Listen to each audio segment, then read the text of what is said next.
We've reached the part of the podcast where we're going to talk some NASCAR. Who better than come on than Brandon at Boston Boy 83. Brandon, how you doing today, my man? Doing good, my dude. Ready for another week, another weekend? You know, we didn't get the winner, but we had Jonesy over Dylan, so we're able to keep our head-to-head matchup alive. Unfortunately, looking at the head-to-head matchup board, the guys I wanted to fade are in matchups with other guys I wanted to fade aren't in matchups. So I think I'm going to be passing on the head-to-heads. Go back to the old top 10 this week when they're at the Indy road course. Why don't you tell everyone how the Indy road course plays? Just like any road course. So we're back in this whole new era. It's not your road course. It's always been a road course. It's like the Daytona road course, the Roval at Charlotte, and now the Indy. So I would sit here and say, prepare for this to be different, but these guys have raced enough of these ovals that are now road courses. So it's just going to be like your typical road course race. Lean on the guys that are road course ringers. I do have a couple long shots here based off of how they've been driving recently. But, nothing to really say about it, unfortunately. Just back at another road course, and SVG is back in the mix again, trying to go back-to-back. Now, you mentioned the road courses. We got here. Then we have Watkins Glen. Then the Daytona. Then they're at Daytona. Yeah. And let's look at the NASCAR playoff standings real quick. So right now, these are the guys that are. So, I mean, Harvick is 5th, doesn't have a win. Kozlowski sitting at 8th, doesn't have a win. Wallace at 14th, doesn't have a win. Stenhouse is in, he has a win. Gibbs right now would be in at 16th. So here are the guys that go ahead. I'm sorry. I'm sorry. Let me just break it down, make you look at it just a little bit different. So Harvick, 16 drivers get in. Harvick is technically 12th in the playoff standings, but he's plus 180 above the cut line. No win. Brad, to your point, is 13th in the playoffs right now, 168 above the cut line. Both of those guys safe. Bubba, 58 points to the cut line, 15, not perfectly safe. Then you mentioned Gibbs, 16th, last playoff spot, only plus 3 to the cutoff line. And not sure what you're looking at and if it breaks it down, but does it show below the cutoff line numbers? Right under here, we got McDowell 3 back. Yep. Daniel Suarez 5 back. Yep. Dinger 26 back. Bowman 44 back. Cendric 53 back. And we got your boy 55 back. I wasn't a happy camper Sunday. Let's just say that. You know, it's really interesting, how these are going to change. But I mean, if the playoffs started right now, you have 2 guys historically that do well in Bowman and Elliott. And what team do they race for? Hendricks. Hendricks has been struggling, dude. They have. I read that stat you sent me the other day about the amount of laps led ever since something happened to Chase, and that was mind-boggling to read. I mean, they are absolutely struggling. Yeah. And it's like, and you kind of see RFK ascending right now. Dude, they figured something. Peaking. You look at Buescher.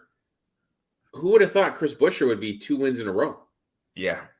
And if any of you had Buescher last week, major kudos. Make sure you comment it, because anybody that would have picked him to win back-to-back is like somebody predicting the Browns to win the Super Bowl this year, and they do it.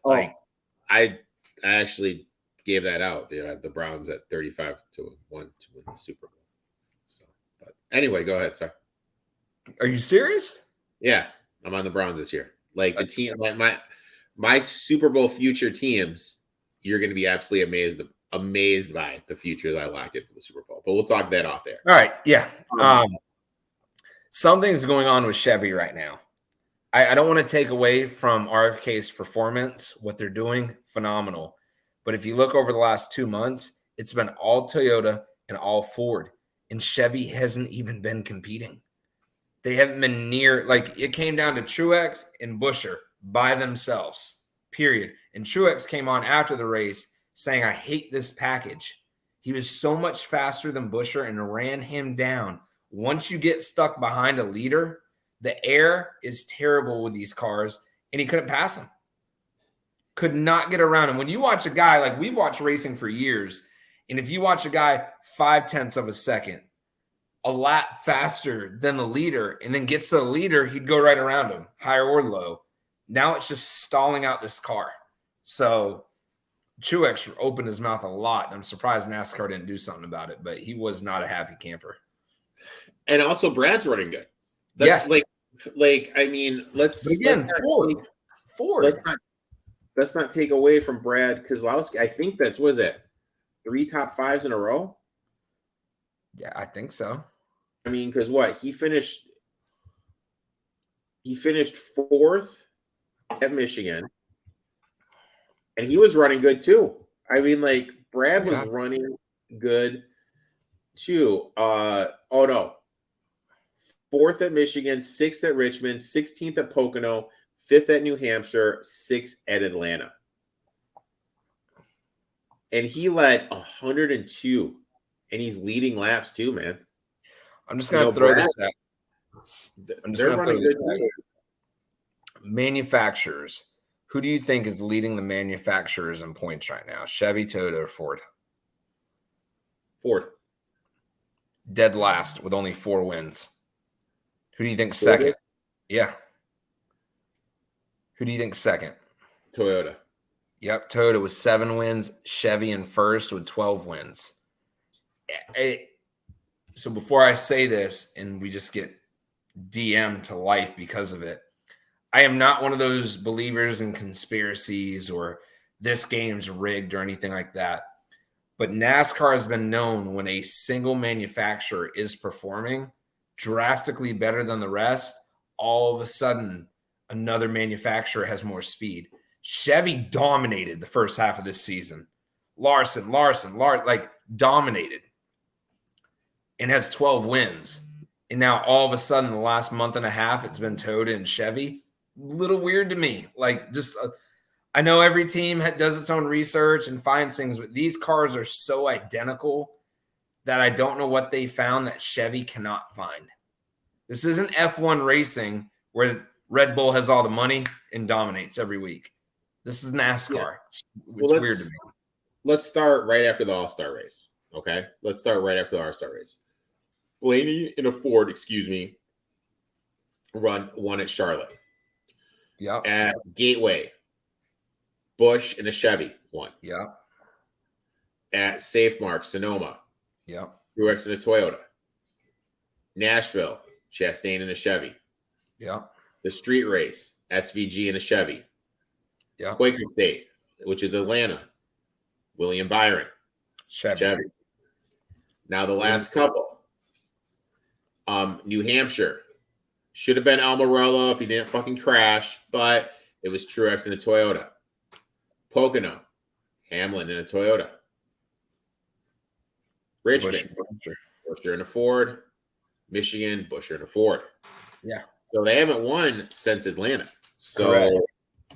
Interesting little stat there. In terms of this race, look, I have 4. Like I said, I couldn't really find a head-to-head. You know, with this being a street race, with this being a road course, and you and I have pretty much a similar card, you know, we'll just kind of alternate. Why don't you kick us off with who's your first bet? If it's the same as one of mine that you start out with, I'll say I agree, and I'll let you know, everyone know why. All right, so I have 5. I'm starting off with the guy that I said has to win to get in for weeks. Fell back even more. Number 9, Chase Elliott, 750 to 1. He's raced here well before. He is a road course racer. The number 9 needs a win. Great at road courses. I have nothing else for you. I I'm on him too. Chase Elliott plus 750. 7 road course wins in his last 26 races. Finished 5th in Sonoma this year. Last 10 road courses, 8 top 10s. Last 2 races here, 16th and 4th. Yep. Needs a win. He needs a win. And I don't know if you saw it. Someone posted this video of him all over the place in Daytona. And it was like, this is going to be Elliott blocking this weekend. Just all over the place blocking. Because the reality of the situation is, even though, look, does he do good at road courses? Does he good at Daytona? Yeah. But SVG won at Chicago. SVG is one of the favorites here. Dinger, you have Hamlin, you have Bell. You have these good road courses that guys that could get a win, and it could mess it up where Elliott's not in it. So he needs a win. He can't be effing around. He's going to be going balls out because I think he realizes since Daytona is such a crapshoot. Yep. He needs to win one of these two to guarantee it. So I'm on Elliott. If he doesn't win this week, I'm going to be on him next week. I'm going to take the plus 750. Mark my word right now, if SVG is remotely near him at the end of this race and it is for the win, SVG will be in the wall. Period. Really? Yeah. SVG outdid him at the Chicago street race because, 1, we talked about it because it was shortened, but 2, Chase couldn't get to him. There's no way you're going to let this man that is not competing for a championship take 2 opportunities from you at 2 road courses. And Brandon and I were talking about this off air. We didn't talk about it on air. And we'll talk about it right now. You mentioned SVG. He opened up at 20-1. He's been bet down to 6-1. I really think, now this is my concept. What do you think? My statement is he wouldn't have won Chicago if the race wasn't shortened. No, because Bell, who was dominating that race, was on a completely different pit strategy. All these guys pitted, SVG, all of them, for whatever reason, their strategy, fine, and then find out the race is shortened, and now these other guys still have to pit at some point, and it screwed them because then they pit, and they're all behind SVG. Now, granted, the guy drove the wheels off of it. The guy ran like a bandit. We're not taking that away, but no. But if it was not shortened, Bell was dominating that race. Bell was absolutely dominating that race. If that race wasn't shortened, SVG would not have won Chicago. Nope. Now, on to the next. I wouldn't be surprised if you had the same one. I got Bell, 10-1. Dominated the street race, didn't win. Good at road courses. The kid can wheel any car. I like Bell at 10-1. I do not have Bell on my card. This is the thing. Like, I looked at Chris Bell, but I'm pulling up Chris Bell, and I call him Chris Bell. I don't like calling adults Christopher. Maybe that's just me, but so I'm looking at Chris Bell race results. Okay, when was the last time he had a top 5 finish? Oh, geez.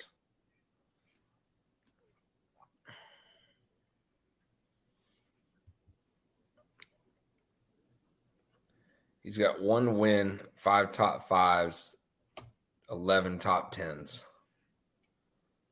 When was the last time Christopher Bell had a top 5?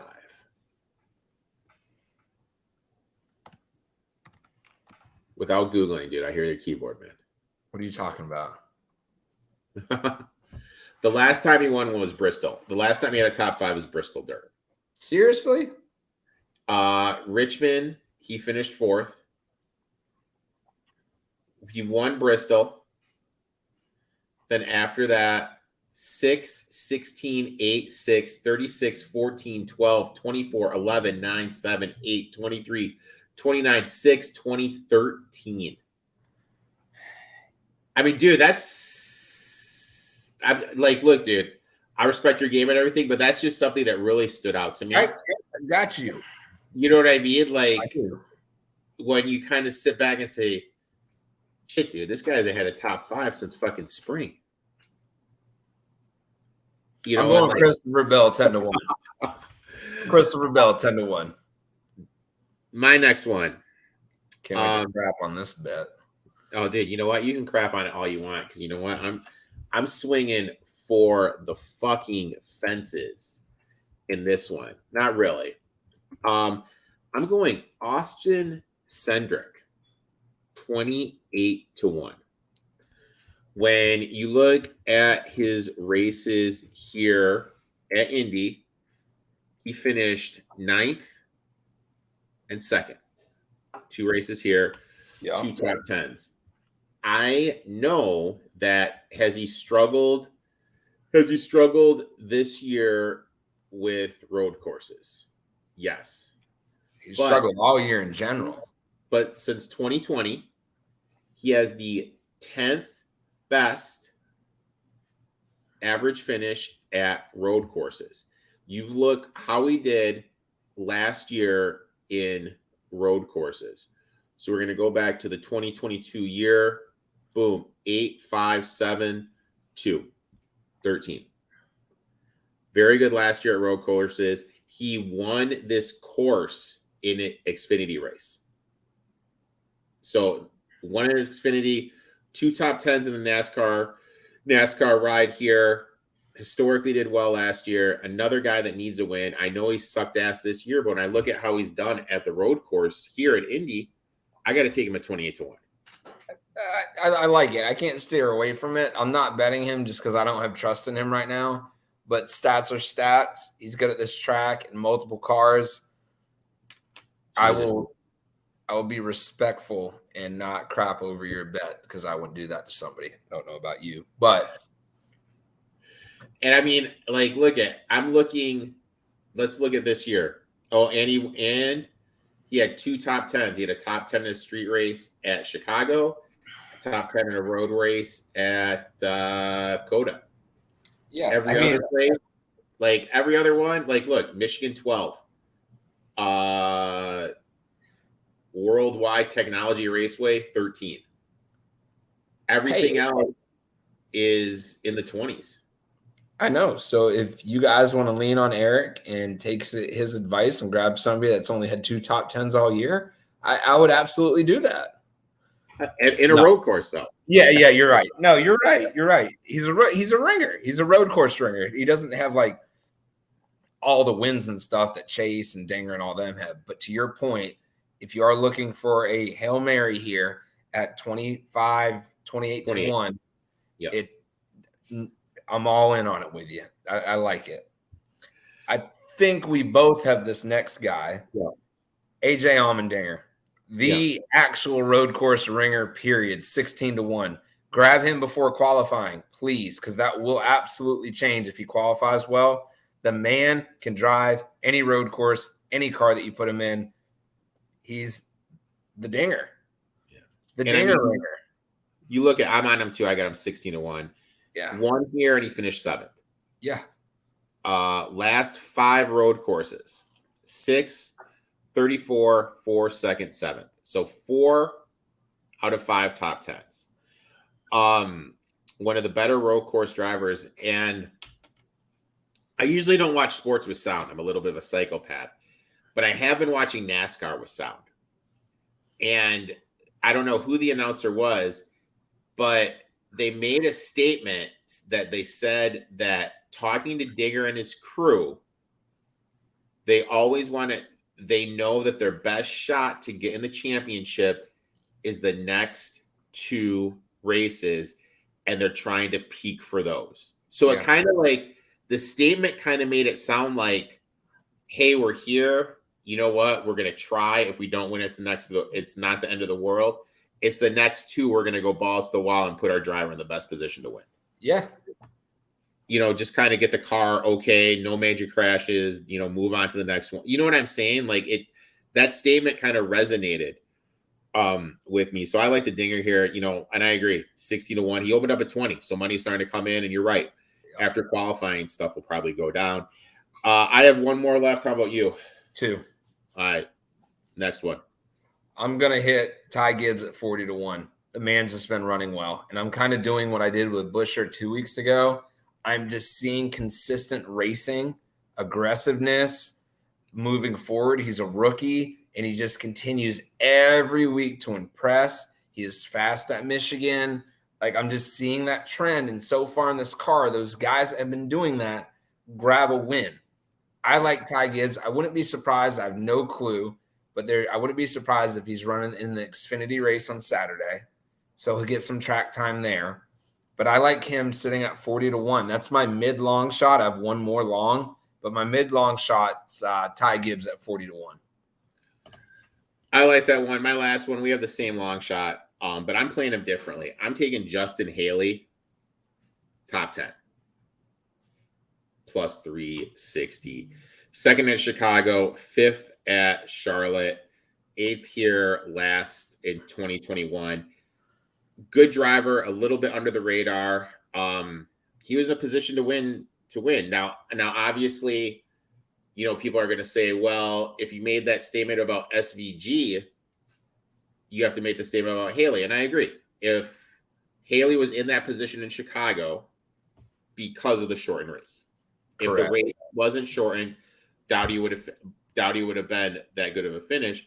But he has had success here in the previous. He has been a successful road course driver. Earlier in the season was fifth at Charlotte. I'll take a flyer at Haley at plus 360 just for a top 10. All right, so you have him for the top 10. I got him at 100-1 to win the race. That is you talk about a Hail Mary. I'm sending it deep, 4th and 40 right now. 100-1, Justin Haley to win the race. And all it takes is to get yourself in that position. Just get there. And he was there in Chicago. We watched last week Erik Jones running third and second for a good 50 laps, who was sitting at 200-1. Just get there. The possibility is there. I'm really liking a lot of these long shots, because when something does happen to these expected guys to win, somebody has to be sitting in that spot, and it's normally a guy like a Justin Haley. Brandon, I'd like to thank you for coming on. I wish you nothing but the best this week. Why don't you tell everyone when your next race is on the rig, and where they can follow you on social media? Boston Boy 83, Instagram, Twitch, Twitter. We finished 6th last night after qualifying 3rd. Got put a lap down on some strategy, came back, was 14th with a green-white checkered, ended 6th. Almost in the top 25 in points. Granted, everybody's raced 12 races. I've only raced 4. Need to get a win. We've got Kentucky next Wednesday at 9, and then Daytona the following Wednesday at 9. Need a win to win. I'm kind of in that Chase Elliott thing. I'll be in the top 25. I just got to get a win. So excited about Kentucky. But yeah, things are looking up. We've raced 4 races. I've been wrecked out of 1. Got a top 5 and 2 top 10s. And I will end with this. We bet Dinger, and we also have Gibbs at a long shot. They're both in the entry list to run Saturday. So both of those, Gibbs and Allmendinger, are going to get time in that the other Cup drivers don't. So which is gonna benefit them. Brandon, let's cash some tickets. Let's make some money. Yes, sir. We will talk next week, my friend. Good luck, everybody.